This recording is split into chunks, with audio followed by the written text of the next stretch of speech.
Je suis Nathalie Mougel et je suis prof et tous les mardis et tous les vendredis, je te retrouve sur cette chaîne pour t'aider à réussir tes années lycée. N'oublie pas de t'abonner et de me suivre sur Instagram. Novembre, c'est pas la période la plus gaie de l'année, hein. Et pourtant, c'est pas la période où tu as le moins de boulot. D'ailleurs, si tu as du mal à t'organiser en ce moment et que tu aimerais bien revoir la façon dont tu travailles, n'hésite pas à cliquer sur le lien dans la description. Tu trouveras le moyen de me suivre sur Instagram, de me contacter pour me poser tes questions et puis surtout de réserver dans mon agenda un petit moment d'échange où on pourra parler de la façon dont tu pourrais améliorer les choses. En attendant, on va parler de la petite déprime de novembre. Alors, pourquoi on est déprimé en novembre ? D'abord, novembre, c'est pas forcément un mois super gai. Il faut quand même bien être réaliste pour plusieurs raisons. D'abord, les jours raccourcissent à toute vitesse. Tu as l'impression que ça va jamais s'arrêter, qu'il fait nuit de plus en plus tôt, jour de plus en plus tard. Tu pars au boulot ou au lycée, il fait nuit. Tu rentres, il fait nuit. Et tu as l'impression que tu passes ton temps dans la pénombre, enfermé. Ça, c'est pas très réjouissant. En plus, dehors, il fait de plus en plus froid. Tu commences à avoir des rhumes, des petits désagréments comme ça liés au fait que tu te retrouves dans le froid le matin et parfois même sous la pluie. Donc déjà niveau de la nature, c'est pas top. Les feuilles qui tombent, les arbres tout nus, bref, la nature est pas en joie. En plus, dans notre calendrier, on a rajouté des commémorations macabres. Dans ce même mois de novembre, tu as d'abord la Toussaint, on va au cimetière, sur la tombe, mettre des fleurs, etc. Bon, ça fait plaisir à personne. Halloween, les gens se baladent dans la rue habillés en zombies et en monstres divers et variés. Le 11 novembre, on commémore la fin d'une guerre abominable. On va sur la tombe des soldats, on fait des commémorations. Bref, tout ça n'est pas d'une gaieté affolante, hein. En plus, toi, personnellement, si tu es comme moi, parce que moi ça m'arrive, hein, ça m'arrive même chaque novembre, tu te retrouves avec une baisse d'énergie très nette, qui est liée en fait au manque de soleil, au manque de lumière, au manque de chaleur et au fait que tu synthétises mal des protéines. Tu n'as plus envie de rien, tu es un petit peu mou, tu n'as qu'une envie, c'est de rester chez toi. Alors qu'au lycée, les profs te bombardent de DS parce que les bulletins arrivent et qu'il va falloir avoir des notes. Et puis, toi, tu n'as pas la pêche et c'est le moment où on t'en demande beaucoup. C'est pas forcément facile à gérer. Comment tu peux faire pour améliorer tout ça ?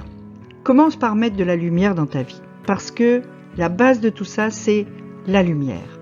C'est la lumière naturelle qui te permet de synthétiser des protéines, des vitamines, les vitamines D, etc. Donc, commence par profiter du peu de lumière que tu peux avoir dehors. Quand tu vois un rayon de soleil et que tu peux le faire, va marcher dans la nature, même si la nature est moins agréable que d'habitude. Profite un petit peu d'avoir le soleil sur ta peau. C'est quelque chose de très important. Et puis, pour compenser le fait que tu n'en as pas assez, tu peux utiliser une lampe qui reproduit la lumière naturelle. Ça s'appelle la luminothérapie. C'est des petites lampes, ça ne coûte pas une fortune. Pour 30 €, tu en trouves sur des grands sites de vente en ligne.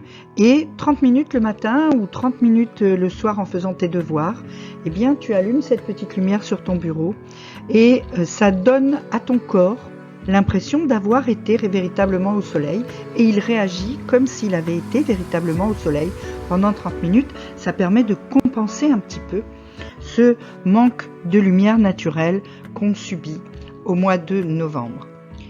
Tu peux aussi booster tes vitamines dans ton alimentation puisque tu as du mal à les synthétiser tout seul à cause du manque de lumière.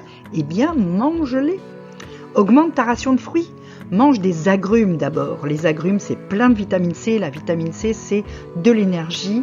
La vitamine C, c'est vraiment quelque chose qui va te redonner du peps. Donc, des oranges, des mandarines, c'est la saison, profites-en. Des pamplemousses, si tu aimes ça, etc. Je ne vais pas jusqu'au citron, le citron beau. Vitamine B. La vitamine B, c'est très bon contre la fatigue nerveuse. Donc, ça va te redonner un petit peu d'allant et surtout, ça va te permettre de mieux supporter toute cette petite déprime. Tu la trouves dans les bananes, tu la trouves dans les céréales complètes, tu la trouves dans les légumineuses, les lentilles, les haricots, etc. Et puis, la dernière chose que tu peux prendre dans ton alimentation pour booster un peu ton énergie, c'est du magnésium, qui est très très bon aussi pour l'énergie. Et ça s'invente pas. Tu vas le trouver dans le chocolat. Dans le chocolat noir surtout, hein, c'est plein de magnésium, le chocolat noir. Dans les bananes aussi, hein, donc tu vois, les bananes, c'est un bon fruit. En tout cas, fais-toi plaisir tout en apportant à ton corps des vitamines qu'il a bien du mal à trouver naturellement à cause de cet automne qui est en train de s'enfoncer. Et puis, tu peux aussi te faire plaisir. Parce qu'il n'y a pas qu'en été qu'on peut avoir des petits plaisirs. Il y a des plaisirs qui sont particuliers à l'hiver. Pratique ce que les Danois appellent le hygge. C'est leur mot pour désigner le cocooning. Tu prends une bonne tisane avec du miel, de la cannelle, des choses que tu aimes. C'est des odeurs qui sentent comme ça bien le truc au coin du feu. Tu te mets dans ton fauteuil préféré avec un plaid tout fluffy, tout doux. Rose si possible, c'est encore mieux. Et tu mates un film de Noël bien good. Et là, d'un seul coup, tu te dis, finalement, on n'est pas si mal. Hein? Tu peux aussi te lancer dans une grande partie de jeu avec tes frères, tes sœurs, tes amis, tes parents. Que ce soit sur ton ordinateur, que ce soit sur la télé avec une console. Hein, il y a plein de jeux qu'on peut partager qui sont très gais, des jeux de danse, des jeux de découverte, d'aventure, etc. Ou le bon vieux jeu de société, une bonne vieille partie de Monopoly ou de Uno avec tes frères et tes sœurs, ou de Jungle, ça peut être très très drôle. De toute façon, la seule chose que tu puisses faire, c'est d'accepter que finalement c'est pas toujours le printemps, c'est pas toujours l'été, et que il faut en passer par là pour pouvoir retrouver l'année prochaine le bonheur du printemps, le bonheur de l'été. Alors il est possible quand même que la nostalgie te gagne, hein, je suis bien placée pour le savoir. Eh bien si la nostalgie vient frapper à ta porte, accepte-la, laisse-la entrer. Sors des vieux albums photos, regarde-les avec ta famille. Racontez-vous des histoires, des anecdotes. Ah là, c'était quand on était à tel endroit, on a fait ci, on a fait là.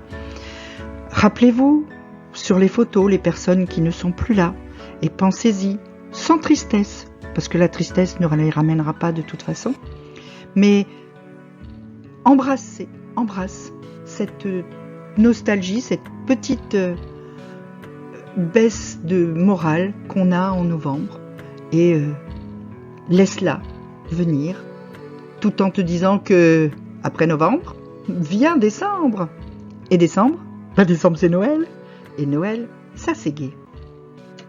Si tu as des questions, tu peux me les poser en commentaire, j'y répondrai. Si tu veux me suivre, tu peux cliquer sur les liens dans la description.